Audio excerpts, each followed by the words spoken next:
Assalamualaikum warahmatullahi wabarakatuh. Perkenalkan, nama saya Kamarudin, NIM B1A1 19229, kelas 02 ahli jenjang. Baiklah, kali ini saya akan mencoba menjelaskan hasil review materi tentang interaksi obat. Baiklah, langsung saja. Interaksi obat adalah proses perubahan efek obat akibat adanya obat lain, atau interaksi obat dengan obat, atau oleh makanan, obat tradisional, dan senyawa kimia lain. Interaksi obat yang signifikan dapat terjadi jika dua obat atau lebih digunakan secara bersamaan. Interaksi itu sendiri yaitu suatu yang terjadi di dalam tubuh atau di luar permukaan tubuh penggunaan obat secara bersamaan. Nah, obat itu sendiri di dalam tubuh akan mengalami berbagai macam proses hingga akhirnya obat tersebut dikeluarkan lagi di dalam tubuh, di mana proses tersebut meliputi absorpsi, distribusi, metabolisme, dan ekskresi atau eliminasi. Nah, di mana obat akan diabsorpsi di usus dan di lambung. Kemudian obat akan didistribusi dengan bantuan di plasma di darah, dan obat akan dimetabolisme di hati dengan bantuan enzim sitokrom P45. Kemudian yang terakhir, obat akan diekskresi dengan bantuan ginjal. Nah, jenis-jenis interaksi itu ada dua, yaitu interaksi secara farmakodinamik dan interaksi secara farmakokinetik. Interaksi secara farmakodinamik yaitu perubahan efek suatu obat akibat adanya obat lain di tempat kerjanya atau perubahan pada reseptor. Sedangkan interaksi secara farmakokinetik yaitu adanya obat lain yang mempengaruhi proses absorpsi, distribusi, metabolisme, dan ekskresi. Nah, interaksi obat dapat terjadi pada obat dengan obat dengan makanan, obat dengan lingkungan, dan obat dengan hasil pemeriksaan klinik.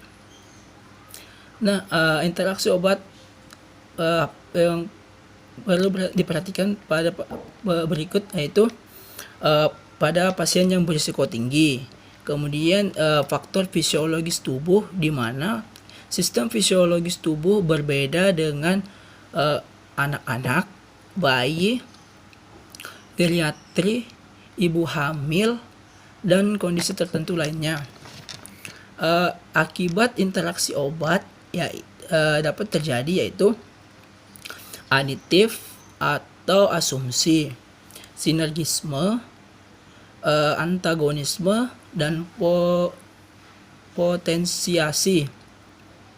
Nah, hal-hal yang perlu diperhatikan dari interaksi obat yaitu yang pertama, tidak semua obat yang berinteraksi signifikan secara klinis. Kemudian tidak semua interaksi obat itu merugikan. Yang ketiga, jika dua obat saling berinteraksi tidak berarti tidak boleh diberikan. Bukan berarti tidak boleh diberikan. Nah, interaksi obat dengan penyakit yang berbeda, bukan hanya interaksi dapat diberikan bukan hanya pada penyakit yang berbeda, tetapi bisa diberikan pada penyakit untuk mengobati penyakit yang sama.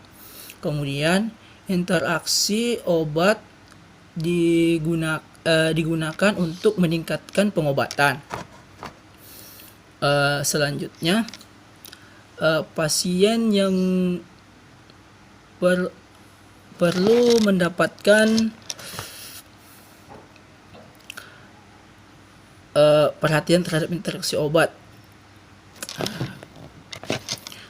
Pasien yang rentan terhadap interaksi obat, yaitu pasien lanjut usia, pasien yang pasien yang mengkonsumsi lebih dari satu macam obat.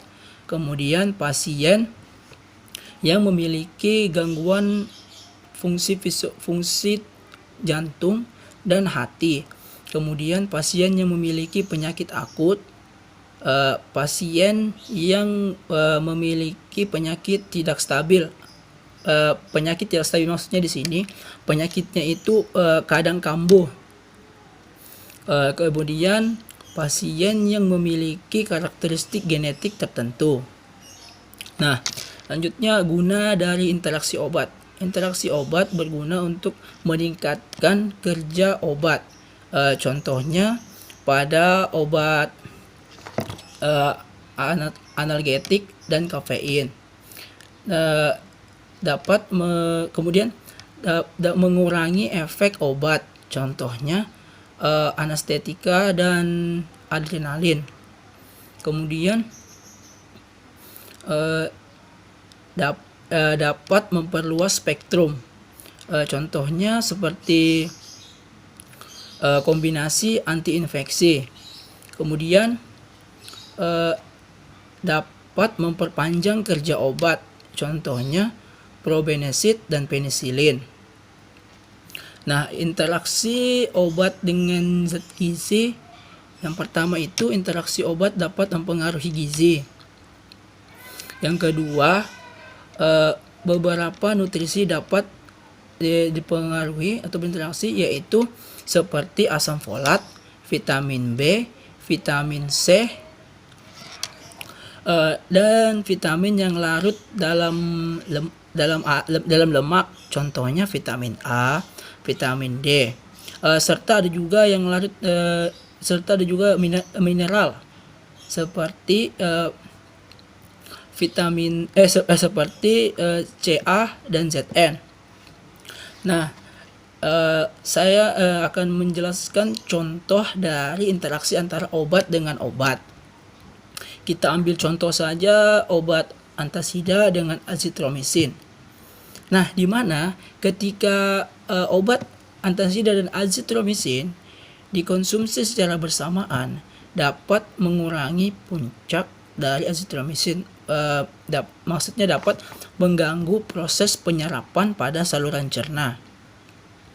Nah, untuk menghindari terjadinya interaksi tersebut, sebaiknya obat dikonsumsi 1 jam sebelum atau 2 jam sesudah mengkonsumsi azitromisin.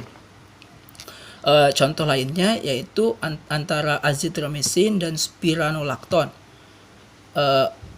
Obat azitromisin dengan spironolakton jika dikonsumsi bersamaan dapat mengganggu pada proses fase absorpsi. Nah, untuk dapat menghindari interaksi obat tersebut, sebaiknya dikonsumsi 1 jam sebelum atau 2 jam sesudah mengkonsumsi azitromisin guna untuk menghindari terjadinya interaksi antar kedua obat tersebut. Selanjutnya yaitu interaksi antara obat dengan makanan. Yang pertama itu interaksi antara obat antibiotik dengan makanan. Berdasarkan hasil diskusi yang telah dilakukan, contoh obat antibiotik seperti chloramphenicol berinteraksi dengan makanan yaitu jus. Interaksi antara obat dengan jus ini menyebabkan interaksi yang merugikan. Kenapa? Karena kandungan di dalam buah dapat mempengaruhi kerja dari obat. Nah, kandungan dari jus ini yaitu fluorokumarin yang dapat menghambat kerja enzim di usus untuk menjaga agar benda asing tetap berada di luar. Nah, mengkonsumsi bersamaan jus dengan obat dapat meningkatkan penyerapan obat sehingga efektivitas meningkat 2 kali sampai 3 kali lipat dari dosis yang dianjurkan. Yang kedua yaitu interaksi antara obat antihipertensi dengan makanan. Berdasarkan hasil diskusi yang telah dilakukan, salah satu obat antihipertensi yaitu kaptopril berinteraksi dengan buah pisang. Nah, mekanisme kerja dari obat kaptopril yaitu meningkatkan kadar kalium dalam darah. Sedangkan buah pisang memiliki kadar kalium yang tinggi. Nah, jika obat kaptopril dikonsumsi bersamaan dengan pisang, dapat menyebabkan penyakit hiperkalasemia. Nah, apa sih penyakit hiperkalasemia itu? Penyakit hiperkalasemia adalah suatu kondisi di mana kadar kalium di dalam tubuh meningkat atau tinggi. Terus gejala apa yang timbul akibat penyakit hiperkalasemia? Nah, gejala yang timbul akibat penyakit hiperkalasemia yaitu seperti mual, muntah, gangguan pernapasan, nyeri dada, kesemutan, hingga mati rasa. Yang ketiga yaitu interaksi obat kolesterol dengan makanan. Berdasarkan hasil diskusi yang telah dilakukan, salah satu obat kolesterol yaitu simvastatin berinteraksi dengan jeruk keprok. Nah, terus apa sih kandungan dari jeruk keprok yang menyebabkan sehingga bisa berinteraksi dengan simvastatin? Nah, di dalam jeruk keprok terdapat senyawa kimia yaitu furanokomarin yang dapat mengganggu proses pemecahan zat-zat obat, sehingga obat jika enzim itu diganggu dapat menyebabkan meningkatnya atau menurunnya penyerapan obat di dalam tubuh, sehingga kadar dalam darah lebih cepat atau kadar darah meningkat. Terus sebaiknya mengkonsumsi obat kolesterol itu kapan? Nah, sebaiknya mengkonsumsi obat kolesterol itu dilakukan pada malam hari. Kenapa? Karena pada malam hari terjadi penurunan LDL di dalam hati. Terus pada malam hari tubuh kita beristirahat sehingga kita tidak mengkonsumsi makanan yang mengandung serat. Nah, pada malam hari juga kita beristirahat dengan tidur.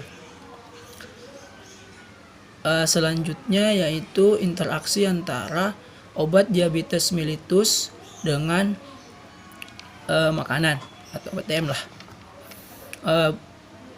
Yang contoh salah satu obat DM yaitu glibenclamid dengan roti tawar putih. Obat glibenclamid memiliki mekanisme kerja yaitu mensekresi insulin dari sel beta pankreas.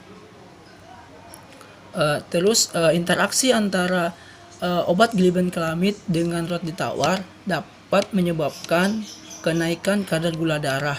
Kenapa? Karena dalam roti tawar kandungan dari protein dan karena rendahnya serat protein dalam roti tawar sehingga karbohidrat dan gula lebih cepat diserap oleh tubuh. Selanjutnya yaitu interaksi antara obat antihistamin dengan makanan. Obat-obat golongan anti alergi antihistamin merupakan senyawa asam lemak yang absorpsinya terjadi di lambung. Jadi mengkonsumsi obat antihistamin sebaiknya pada saat perut kosong dan mengkonsumsinya cukup dengan air putih saja. Jika adanya pencernaan, maka absorpsi di lambung akan terganggu karena pH di lambung akan meningkat sehingga penyerapan obat menjadi lambat. Nah, banyaknya obat-obat yang mempengaruhi zat gizi dan sebaliknya, sehingga sangat penting untuk mempelajari interaksi antara obat dengan makanan. Kenapa? Agar menghindari hal-hal yang tidak diinginkan. Selanjutnya yaitu interaksi absorpsi dapat terjadi melalui yang pertama yaitu interaksi secara langsung. Yang kedua perubahan pH saluran cerna. Yang ketiga perubahan motalitas atau laju pengosongan lambung. Yang keempat penghambatan enzim pencernaan. Yang kelima yaitu perubahan flora usus saluran pencernaan. Nah, interaksi dapat mengubah absorpsi. Yang pertama, pH saluran cerna. Yang kedua, flora usus. Yang ketiga, pembentukan kompleks yang tidak larut. Yang keempat, perubahan motalitas. Yang kelima, perubahan tekanan osmosa dan difusi. Yang keenam, perubahan mekanisme transport. Yang ketujuh yaitu penginduksi kerusakan mukosa. Selanjutnya yaitu interaksi yang mengubah distribusi, yaitu yang pertama perubahan transport obat, di mana obat-obat yang dapat meningkatkan atau menurunkan aliran cairan dapat mempengaruhi distribusi obat lain. Contohnya yaitu stimulan kardiak dan diuretik. Nah, yang kedua yaitu perubahan ikatan transport, di mana ikatan obat dan plasma obat dapat dipengaruhi oleh pH, afinitas obat, dan suhu, di mana semakin tinggi suhu maka dapat menyebabkan ikatan menjadi labil. Contohnya yaitu asam etakrinat dengan antidiabetik oral dapat menyebabkan efek hipoglikemia. Selanjutnya yaitu interaksi yang dapat mempengaruhi biotransformasi. Yang pertama yaitu enzim induksi enzim, di mana jumlah enzim membiotransformasi meningkat dan jumlah obat yang diberikan meningkat, sehingga efek obat jadi menurun pada umumnya. Contoh obat penginduksi yaitu antibiotik, rifampicin, dan glycofulvin. Yang kedua yaitu inhibisi enzim, di mana jumlah enzim pembiotransformasi menurun dan maka metabolisme obat juga menurun, sehingga meningkatkan kadar obat yang dapat menyebabkan efek toksik. Contohnya yaitu induksi enzim isoniazid, warfarin, dan aspirin. Dan yang selanjutnya yaitu interaksi yang mempengaruhi ekskresi pada ginjal. Ada dua. Yang pertama yaitu pH urin. Penggunaan urin sekresi basah dengan bantuan amonium klorida. Kemudian ekskresi urin asam dengan bantuan natrium bikarbonat. Yang kedua yaitu persaingan mekanisme transport, di mana dalam persaingan mekanisme transport terjadi karena kedua obat memiliki mekanisme transport yang sama. Terjadinya persaingan mekanisme transport karena kedua obat memiliki mekanisme transport yang sama. Contohnya seperti probenecid dan penisilin, di mana probenecid dapat memperpanjang kerja penisilin 1,5 kalinya, dan probenecid berkompetisi dalam sistem ekskresi di ginjal yang dapat menyebabkan proses ekskresi dari penisilin menjadi terhambat. Sekian, itulah tadi hasil review penjelasan dari saya tentang interaksi obat. Kurang dan lebihnya mohon dimaafkan. Wabillahi taufiq wal hidayah. Assalamualaikum warahmatullahi wabarakatuh.